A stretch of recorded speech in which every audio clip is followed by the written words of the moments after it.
लक्ष्मी जी 4 बहन भाई, दरिद्रता उसको कहते ज्येष्ठा देवी, फिर लक्ष्मी, फिर दाता, फिर विदाता, ऐसे लक्ष्मी 4 बहन भाई। लक्ष्मी का विवाह और दरिद्रता का विवाह एक साथ हुआ, इनका दुसा मुनि के साथ, उनका विष्णु जी के साथ विवाह हो गया, चले गए। लक्ष्मी को लेकर नारायण स्वर्ग की ओर बैकुंठ की ओर चले, और दुसा मुनि दरिद्रता को लेकर चले। जैसे ही अपने आश्रम में प्रवेश करने लगे तो दरवाजे पर ही दरिद्रता देवी को अंदर यज्ञ हो रहा था, पूजन हो रही थी, उसकी सुगंध उसको प्राप्त हुई तो वो भागी, 1 मिनट ना रुकी और दौड़ कर गई और पीपल के वृक्ष के नीचे बैठ गई दरिद्रता देवी। जब पीपल के पेड़ के नीचे दरिद्रता बैठ गई, दुसा मुनि ने कहा चलती क्यों नहीं हो अंदर, मैं नहीं जा सकती, पहले यज्ञ बंद करवा, पूजन बंद। दरिद्रता कहती है मैं वहां रहती हूं जहां पूजन नहीं होती, मैं वहां रहती हूं जहां दिया नहीं जलाया जाता। दरिद्रता कहती है मैं वहां रहती हूं जहां पर पूजन पाठ अनुष्ठान यज्ञ पूजन कुछ ना हो, वहां ये दरिद्रता रहती, बंद करवा। दुसा मुनि बोले ये तो कभी बंद नहीं होगा, तो कह मैं जाऊंगी नहीं, पीपल के पेड़ के नीचे बैठी। दुसा मुनि के मन में आ गया, बताओ मेरी पत्नी मेरे घर में नहीं रहो, पीपल के नीचे रहे तो अच्छा लगेगा। दुसा मुनि गए दुर्वासा बाबा के पास पूछने के लिए। इतने में लक्ष्मी जी नारायण से बोली प्रभु मेरी बहन से मिले बहुत दिन हो गए, चलो जरा मिलकर आए। भगवान गए तो लक्ष्मी जी मिठाई का डब्बा ले ज्येष्ठा दीदी तेरे लिए कुछ लाई हूं। ज्येष्ठा ने जो डब्बा खोला तो मिठाई खा, क्रोध आ गया दरिद्रता को, अरे लक्ष्मी तुम मेरी बहन होकर तुझे ये नहीं मालूम कि मुझे क्या प्रिय और क्या प्रिय, तुझे मालूम है ना कि मुझे खट्टा और तीखा पसंद है और तू लेकर मीठा आ रही है। फेंक दिया मिठाई का डब्बा, मेरे लिए खट्टा और तीखा लेकर आना था। लक्ष्मी जी बोली जी अब तेरी शादी हो गई, मैं समझी कि तो मीठा खाएगी, अब क्या मालूम था कि अभी भी खट्टा और तीखा खाएगी, फेंक दे। महाराज ये दोनों बहन का विवाह एक साथ हुआ है, इसलिए आज भी दोनों बहन प्रतिदिन घूमने के लिए एक साथ निकलती है। और हमारा शिव महापुराण का चरित्र, विष्णु पुराण का चरित्र, स्कंद पुराण का चरित्र कथा कहती है कि दरिद्रता हमारे घर में प्रवेश ना करे, इसलिए दरवाजे पर नींबू और मिर्ची को टांगा जाता है, जिससे दरिद्रता देवी बाहर की बाहर खाकर चली जाती है, और मिठाई का डब्बा अंदर रखा जाता है, जिससे लक्ष्मी अंदर प्रवेश कर जाती है। मिठाई घर के अंदर और दरिद्रता के लिए नींबू मिर्ची बाहर, ये बात प्रवेश ना चाहिए, ये अंदर नहीं आना चाहिए, दरिद्रता बाहर रहे बाहर। भगवान विष्णु कहते हैं दरिद्रता आज शनिवार का दिन है, जिस दिन तुमने हमारा लक्ष्मी के साथ दर्शन किया है इस पीपल के पेड़ के नीचे, जो शनिवार के दिन पीपल के वृक्ष के नीचे दिया लगाता है, पूजन करता है, उसको लक्ष्मी प्राप्त हो।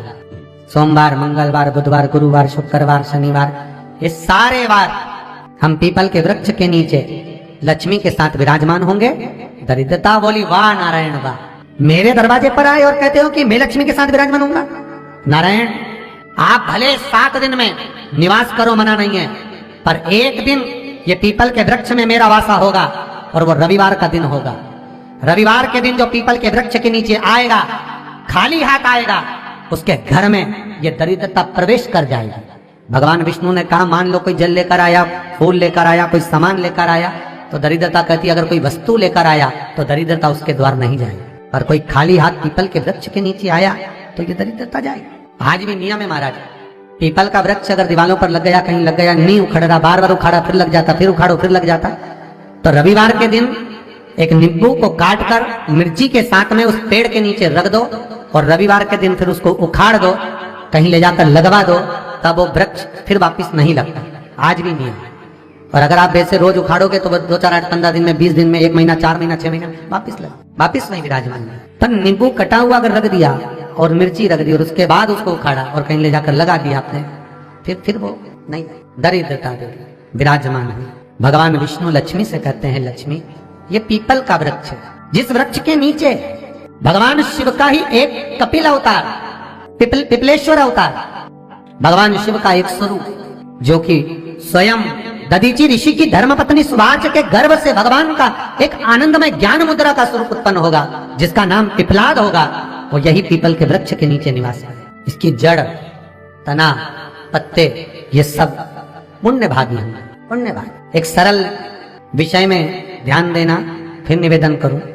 कई माताएं कहती है गुरुजी हमने सफेद आंकड़े की जड़ बांधी और मान लो संतान हुई, और कई ऐसी हैं जिन्होंने बांधी और तो नहीं हुई है, तो उसके लिए भी ध्यान रखिएगा।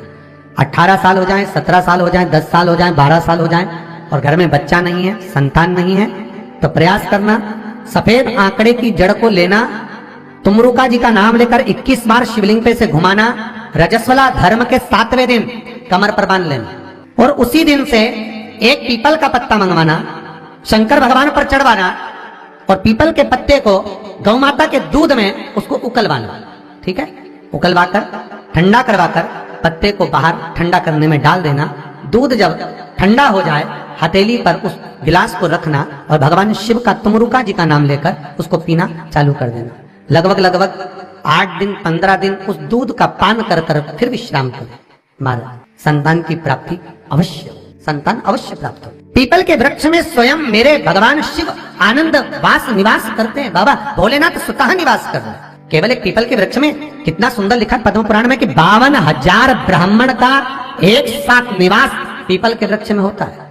एक साथ 52,000 ब्राह्मण का एक साथ निवास पीपल के वृक्ष में। और महाराज वट वृक्ष में भगवान ब्रह्मा का तो निवास है ही, पर वट वृक्ष में योगनियों का निवास भी है। जैसे नीम के वृक्ष में भी योगनियों का निवास होता है।